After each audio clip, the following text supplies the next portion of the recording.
Good afternoon, and thank you for tuning in to UI7 News. My name is Navarro. It's Election Day, Decision 2018. Here's your rundown on political news. On the deck for these midterms are the following.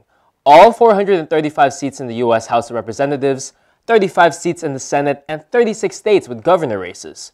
So with all of this on the line, how are Democrats and Republicans making their last push? CNN's Karen Kaifa gives us a closer look at how they're working till the polls close. It is finally Election Day, and we've seen the early voting numbers, and we know that this midterm electorate is energized. What we're going to finally find out is which voters get out to the polls and what issues brought them there. The Democrats banking on health care. The president, he zeroed in on immigration in his closing arguments to midterm voters, even though some Republicans would have preferred he took a more positive tone and focused on the economy instead. In the final hours of the midterm campaign, each party sending top names on the trail. We have to get out tomorrow, and we have to elect a Republican Congress. We have to do it. The character of this country is on the ballot. Republican candidates face the headwinds that come with a president with approval ratings below 50% and whose incendiary rhetoric may alienate moderates, women, and independents. And while the president has focused on immigration in final days, the GOP wants to talk up the economy, like last week's positive jobs report, too. Given this economic boom that is benefiting people all across Texas, who in their right mind would want to screw it up?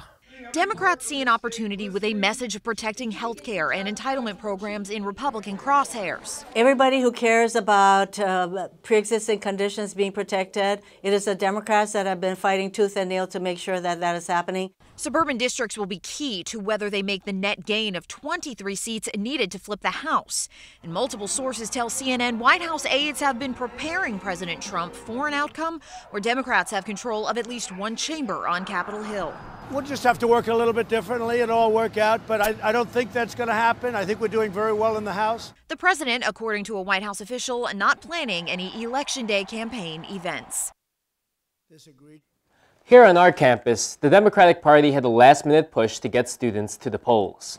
House of Representatives candidate Betsy Londrigan held a rally on the Quad Friday where she was joined by United States Senator Dick Durbin. Durbin says that the current political climate alone has already made students eager to vote. Put the cards on the table. This is a different election because of this president. This president has challenged the basic values and principles of America. And a lot of people are offended by some of the things he's said and done. His position on climate change, taking the United States out of the Paris Agreement, the only country in the world that is not working to make a cleaner planet. Londrigan is facing incumbent Rodney Davis, who has been Champaign's representative since 2012. Davis has retained his seat in the past two midterms in 2014 and 16. The Cook Political Report rated the district as leaning Republican. President Trump won the district by 6% in 2016, but the polling shows Davis is only up by 1 point. Based off the early voting lines yesterday, it seems like the last push efforts to get students out worked. Lines for early voting yesterday stretched all the way down from the 4th to the 1st floor in the Union yesterday. Room 404 in the Illini Union was the only early voting place for students on campus. Students took to Twitter to voice their frustrations and said that the long line is a result of only having one campus early voting location. Twitter account and website Pizza to the Polls took note of the lines and said they delivered 14 pizzas over to the Union. Lines are always better with pizza. Make sure that pizza's piping hot though, as these next couple of days will be pretty chilly. It's been a relatively cool day, though there are some gusty winds. But tonight, bundle up when you're waiting for that election result. We got a low of 34 and a high of 47. Wednesday through Friday, we're looking pretty cloudy, with tomorrow probably being our sunniest and hottest day. Wednesday is also one of our warmer days with a high of 47, but don't get the November surprise. Bundle up as the night will hit a low of 28. Make sure to tune in with us on social media and follow us on Facebook, Twitter, YouTube, Instagram, wherever you get your news. Make sure to follow us at UI7 News. That's it for your UI7 News Update.